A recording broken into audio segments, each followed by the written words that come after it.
Techno கேமராவுக்கு high priority கொடுத்து launch பண்றதா அவங்களோட கேமன் சீரிஸ். அந்த கேமன் சீரிஸ்ல லேட்டஸ்டா டெக்னோ கேமன் 50 அல்ட்ரா லான்ச் பண்ணியிருக்காங்க. அப்படி லான்ச் பண்ண அல்ட்ரா உண்மையாவே அல்டிமேட்டா இருக்கா இல்ல உல்டாவா இருக்கா? ஓபன் பண்ணி டீடைல்டா பார்க்க போறோம். ஃபர்ஸ்ட் அவங்களோட கேமன் சீரிஸ் பாக்ஸ் எப்படி இருக்குமோ அந்த மாதிரி தான் இருக்கு. இந்த டைம் ப்ளூ கலரை ரொம்ப ஹைலைட்டா காமிச்சிருக்காங்க. முன்னாடி மாடல் நேம் போட்டிருக்காங்க. அப்புறம் ஒரு சில விஷயங்கள் ஹைலைட் பண்ணியிருக்காங்க. முக்கியமா சோனி கேமரா IP69K, அது போக சூப்பர் ஜூம் ஃபிளாக்ஷிப் அப்படிங்கறதெல்லாம் மென்ஷன் பண்ணியிருக்காங்க. 100x சூப்பர் ஜூம்னு மென்ஷன் பண்ணியிருக்காங்க. இப்போ ஓபன் பண்ணுவோம். பாக்ஸ் கண்டென்ட் வழக்கமா இருக்கிற மாதிரி தான் இருக்கு. மேலேயே மொபைலை கையில் எடுக்கும்போது ஒரு லைட் வெயிட் ஃபீல் இருக்கு. ஏன்னா சமீபத்தில் வர்ற மொபைல் எல்லாமே 7000 8000 அப்படின்னு கொஞ்சம் பல்கா கொடுக்குறாங்களா. ஸோ அப்படி பார்க்கும்போது லைட் வெயிட்டா இந்த மொபைல் டிசைன் பண்ணியிருக்கிறது நல்லா இருக்கு. ஓகே, இதை பத்தி அப்புறம் டீடைல்டா பார்ப்போம். அடுத்து பாக்ஸ்குள்ள பார்த்தா யூசர் மேனுவல், வாரண்டி கார்டு, அப்புறம் அந்த போர்ட்டுக்கான ஸ்டிக்கர்ஸ் கொடுத்துருக்காங்க. இது ஒரு டிஃப்ரெண்டான ஒரு பிளாஸ்டிக் கேஸ் கொடுத்துருக்காங்க. பார்க்கறதுக்கு நல்லா தான் இருக்கு. பட் குவாலிட்டி எந்த அளவுக்கு இருக்குன்னு தெரியல. மொபைலோட டிசைன் மாதிரியே அந்த பேக் கேஸோட டிசைனும் இருக்கு. அடுத்து type C charging cable. So இவ்வளோ ப்ரைஸ் போட்டு வாங்கினாலுமே 45 வாட் தான் கிடைக்குது. கடைசியா ஒரு சிம் எஜெக்டர். ஃபர்ஸ்ட் கேஸை போட்டு பார்த்துருவோம். ஏன்னா கேஸும் மொபைலோட டிசைனும் ஒரே மாதிரி தான் இருக்கு. கேஸ் போட்டாலுமே கிட்டத்தட்ட அதே மாதிரி ஒரு ஃபீல் தான் இருக்கு.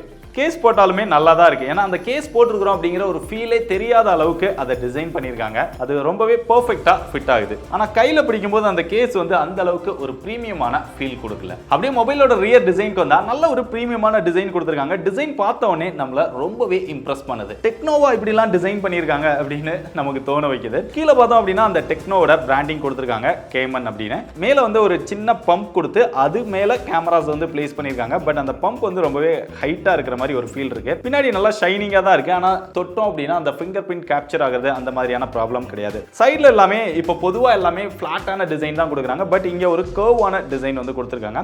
ஹோல்டு பண்றதுக்கும் நல்லா இருக்குது. மொபைல ஹோல்டு பண்ணும்போதும் அந்த திக்னஸ் வந்து ரொம்ப ஒரு கம்மியான திக்னஸ்ல டிசைன் பண்ணியிருக்காங்க. 7.79 mm தான் இதோட திக்னஸ் இருக்கு. சிங்கிள் ஹேண்ட் யூசேஜுக்கும் நல்லா இருக்குது. பிரீமியமான எக்ஸ்பீரியன்ஸ் கிடைக்குது. இந்த ரியர் டிசைன்ல இன்னொரு இன்ட்ரெஸ்டிங்கான விஷயம் என்னன்னா, இந்த மேல பொட்டு வச்ச மாதிரி ஒரு ரெட் கலர் இருக்கு இல்லையா, அது ஒரு இண்டிகேட்டர் லைட் அப்படின்னு பிராண்ட் சொல்றாங்க. நம்ம நோட்டிபிகேஷன் மற்ற விஷயங்கள் எல்லாமே இந்த லைட் வந்து காட்டி கொடுக்குது.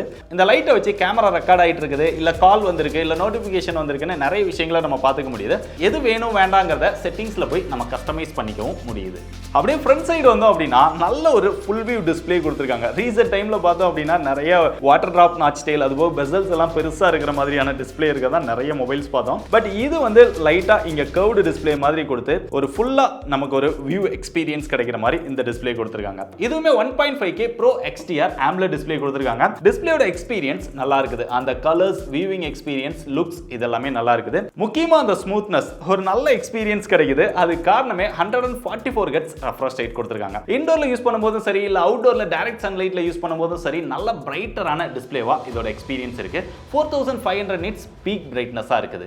அப்படியே மொபைலோட பெர்ஃபார்மன்ஸ் சைடு வந்தா MediaTek Dimensity 7400 Ultimate அப்படிங்கிற ஒரு ப்ராசஸர் கொடுத்திருக்காங்க. இது ஒரு மிட் ரேஞ்ச் செக்மெண்ட் ப்ராசஸர் தான். இதோட ஆண்ட்ராய்டு ஸ்கோர் நம்ம செக் பண்ணப்ப 7,85,000க்கு மேல வந்தது.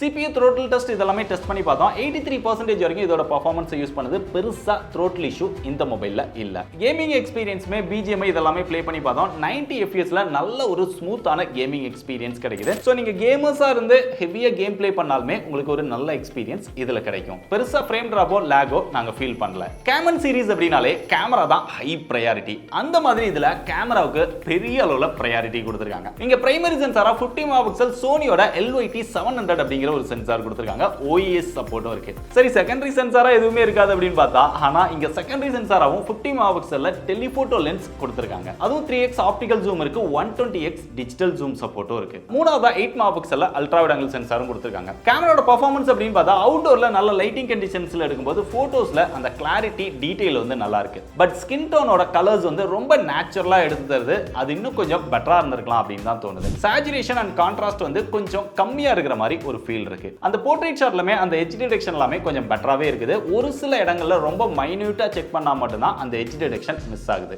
டெலிஃபோட்டோலமே நம்ம நார்மலா போட்டோஸ் இருக்கிறத விட 3xல எடுக்கும்போது இன்னும் கொஞ்சம் பெட்டரான அவுட்புட் கிடைக்குது. அதோட அவுட்புட்மே அந்த பேக்ரவுண்ட் பிளர், அந்த சப்ஜெக்ட்டை டிஃபரண்ட் பண்ணி காமிக்கிறது இதெல்லாமே பெட்டரா இருக்குது. நார்மல் போட்டோவோட அல்ட்ரா வைட் ஆங்கிள் எடுக்கும்போது எக்ஸ்ட்ராவா நாய்ஸ் ஆட் ஆயிடுது. அதோட பெர்ஃபார்மன்ஸ் ஓரளவு டீசென்ட்டா தான் இருக்கு. அப்படியே ஃப்ரண்ட்ல செல்ஃபி கேமரா வந்தா இதுல இதுலயுமே 50 மெகாபிக்சல் கொடுத்திருக்காங்க. இதோட அவுட்புட்மே ஸ்கின் டோன்ஸ் எல்லாமே நேச்சுரலா எடுத்து தருது, பார்க்கிறதுக்கு நல்லா இருக்கு. ஜூம் பண்ணாலுமே டீடைல் எல்லாமே பெட்டராவே எடுத்து தருது. போர்ட்ரேட் ஷாட்லமே அந்த எட்ஜ் டிடெக்ஷன் இதெல்லாமே நல்லா இருக்குது. வீடியோஸ் அப்படின்னு பார்த்தா ரியர் அண்ட் செல்ஃபி ரெண்டுலயுமே மேக்ஸிமமா 4K 30 fps ல நம்மளால வீடியோஸ் வந்து எடுத்துக்க முடியுது. ரியர்ல OIS ஆன் பண்றோம் அப்படினா 1080 30 fps ல தான் வீடியோஸ் வந்து எடுக்க முடியுது. செல்ஃபில EIS ஆன் பண்ணி மேக்ஸிமமா 4K 30 fps ல நம்மளால வீடியோஸ் வந்து எடுத்துக்க முடியுது. ரியர் கேமராவோட வீடியோ பெர்ஃபார்மன்ஸ் 4K ல எடுக்கும்போது கொஞ்சம் பெட்டரான குவாலிட்டி இருக்குது, டீடைல்மே நல்லா இருக்குது. கேமரா ஃபீச்சர்ஸை பொறுத்தவரை யூசுவலா வர எல்லா ஃபீச்சர்ஸுமே கொடுத்திருக்காங்க. அது போக ஒரு சில இன்ட்ரெஸ்டிங்கான ஃபீச்சர்ஸும் கொடுத்திருக்காங்க. அப்படியே இதோட சாஃப்ட்வேருக்கு வந்து out of the box Android 16 ஓட iOS 16 கொடுத்திருக்காங்க. பார்க்கிறதுக்கு கொஞ்சம் iOS மாதிரி தெரியுற மாதிரியே அதை வந்து டிசைன் பண்ணி வச்சிருக்காங்க. அந்த ஹோம் பேஜை பார்த்தாலும் அந்த மாதிரி தான் ஒரு ஃபீல் இருக்கு. அந்த ஸ்மூத்னஸ் இதெல்லாமே நான் ஏற்கனவே சொன்ன மாதிரி அதோட எக்ஸ்பீரியன்ஸ் வந்து நல்லா இருக்குது. ஒரு சில ப்ளூடூத் வந்து ஆட் பண்ணி வச்சிருக்காங்க.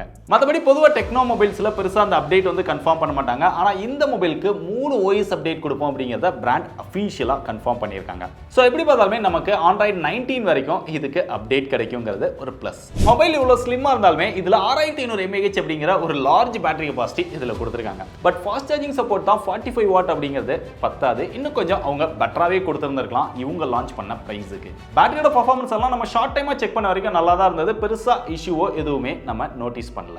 அது போக இதோட டியூரபிலிட்டிக்காக IP68 69K இது ரெண்டுமே கொடுத்திருக்காங்க. ரீசெண்டா நிறைய மொபைல்ஸ்ல வந்து இதை மிஸ் பண்றாங்க. ஏன்னா போன வருஷம் பட்ஜெட் செக்மெண்ட்ல இருந்து நிறைய மொபைல்ஸ்ல கொடுத்துட்டு இருந்தாங்க. ஆனா டெக்னோ இதை கவர் பண்ணது நல்ல விஷயம் தான். நீங்க தண்ணிக்குள்ள நின்று போட்டோ எடுக்கிறீங்க, இல்ல ஆக்சிடென்டா தண்ணிக்குள்ள விழுந்துருது அப்படின்னா அந்த மாதிரியான ப்ராப்ளம் வாட்டரால எதுவுமே ப்ராப்ளம் வராது. IP69K இருக்கிறதுனால ஒருவேளை வாட்டர் டேமேஜால ஏதாவது ப்ராப்ளம் ஆச்சு அப்படின்னா வாரண்டி கிளைம் ஆகாதுங்கிறதையும் தெரிஞ்சு வச்சுக்கோங்க. பில் குவாலிட்டியை பொறுத்தவரை வழக்கமா எல்லாருமே கொடுக்குற அதே மிலிட்டரி கிரேட் சர்டிஃபிகேஷன் 810 இவங்களுமே வாங்கியிருக்காங்க. இதுல நிறைய ஃபீச்சர்ஸ் வந்து கவர் பண்ணியிருக்காங்க. பட் அதுல ரொம்ப ஹைலைட்டா சொல்லணும் அப்படின்னா நம்ம கால் பேசும்போது ஆட்டோமேட்டிக்கா டிரான்ஸ்லேட் ஆகிறது ரொம்பவே பிடிச்சிருக்கு. அதுவும் டெக்னோ பண்ணியிருக்காங்க அப்படிங்கும்போது கொஞ்சம் ஆச்சரியமா தான் இருக்குது. ஆனா இதுல தமிழ் லாங்குவேஜ் இல்லைங்கிறது கொஞ்சம் கஷ்டமா தான் இருக்கு. பட் இந்தியாவை பொறுத்தவரை இங்கிலீஷ், ஹிந்தி இது ரெண்டுமே கொடுத்திருக்காங்க. அது போக 2 ஃபாரின் லாங்குவேஜ் கொடுத்திருக்காங்க. நம்ம லைவா பேசும்போது அது டெக்ஸ்ட்லையும் டிரான்ஸ்லேட் ஆகி காமிக்குது. அது போக அதை வாய்ஸ்லையும் டிரான்ஸ்லேட் பண்ணி சொல்லுது. ஸோ ஹிந்தி இங்கிலீஷ்ல நீங்க பேசணும் அப்படின்னா இந்த ஆட்டோ டிரான்ஸ்லேஷன் ரொம்பவே கால் பேசுறவங்களுக்கு யூஸ் ஆகும். அப்படியே மொபைலோட பிளேஸ்மெண்ட் வந்தா டாப்ல secondary noise cancellation mic cover பண்ணிருக்காங்க. IR பிளாஸ்டரும் இருக்கு. டாப்ல ஒரு ஸ்பீக்கரும் வந்துருது. டால்பி அட்மாஸ் அப்படிங்கறத மென்ஷன் பண்ணிருக்காங்க. அப்படியே லெஃப்ட் சைடுல வந்தா ஒரு பட்டன் கொடுத்திருக்காங்க. இது ஒன் டேப் பட்டன் அப்படின்னு சொல்றாங்க. இதை வந்து நம்ம கஸ்டமைஸ் பண்ணிக்கலாம். நீங்க அடிக்கடி ஏதாவது ஒரு பர்டிகுலர் ஆப் யூஸ் பண்ணுவீங்க அப்படின்னா அந்த ஆப்பை செட் பண்ணிக்கலாம். இல்ல ஏதாவது ஒரு ஃபங்க்ஷன் யூஸ் பண்ணுவீங்க அப்படின்னா அதை செட் பண்ணிட்டீங்க அப்படின்னா அதை நீங்க இந்த பட்டனை பிரஸ் பண்றது மூலமா டக்குன்னு யூஸ் பண்ணிக்க முடியும். அப்படியே பாட்டம்ல வந்தோம் அப்படின்னா இங்க சிம் ஸ்லாட் அதை ஓபன் பண்ணா 2 சிம் போட முடியும். ஒரு சிம் eSIM சப்போர்ட்டும் கொடுத்திருக்காங்க. சோ நீங்க eSIM-ஆவும் யூஸ் பண்ணிக்கலாம், இல்ல பிசிக்கல் சிம்-ஆவும் யூஸ் பண்ணிக்கலாம். ஒரு சிம் வந்து பிசிக்கல் சிம் மட்டும் தான் யூஸ் பண்ண முடியும். பக்கத்துல ஒரு மைக் வந்துருது, டைப் C சார்ஜிங் போர்ட், இங்க ஒரு ஸ்பீக்கர். 2 ஸ்பீக்கரோட சவுண்ட் எக்ஸ்பீரியன்ஸும் நல்லா லவுடா கிளியரா இருக்கு. மூவிஸ் பார்க்கும்போது அந்த எக்ஸ்பீரியன்ஸ் எல்லாமே பெட்டராவே இருந்தது. ரைட் சைடுல வந்தா வால்யூம் அப் டவுன் பட்டன், கீழ பவர் பட்டன், அப்படியே finger print sensor, under display finger print sensor கொடுத்திருக்காங்க. ஆப்டிகல் ஃபிங்கர் பிரிண்ட் சென்சார் தான், நல்லா ஃபாஸ்டா அக்யூரேட்டா இருக்கு. கடைசியா அதோட பிரைஸ் அப்படின்னு பார்த்தா இதுல ஒரே ஒரு வேரியன்ட் மட்டும் தான் லான்ச் பண்ணிருக்காங்க. 8GB RAM 256GB internal storage இருக்கிறது. 37,000 ரூபாய் பிரைஸ் செக்மென்ட்க்கு லான்ச் பண்ணிருக்காங்க. இது இனிஷியல் செல்லிங் ஆஃபர் தான். இதுக்கு அடுத்து பிரைஸ் வந்து இன்னும் இன்க்ரீஸ் ஆகிறதுக்கு வாய்ப்புகள் இருக்கு. யாராவது நான் சொன்ன விஷயங்கள்லாம் உங்களுக்கு பிடிச்சிருந்து ஒரு நல்ல கேமரா பெர்ஃபார்மன்ஸ் இருக்கக்கூடிய மொபைல் இந்த செக்மென்ட்ல வேணும்னு நினைச்சீங்கன்னா தாராளமா இதை செக் பண்ணி பாருங்க. பெஸ்ட் பை லிங்க் டிஸ்கிரிப்ஷன்ல கொடுத்திருக்கேன்.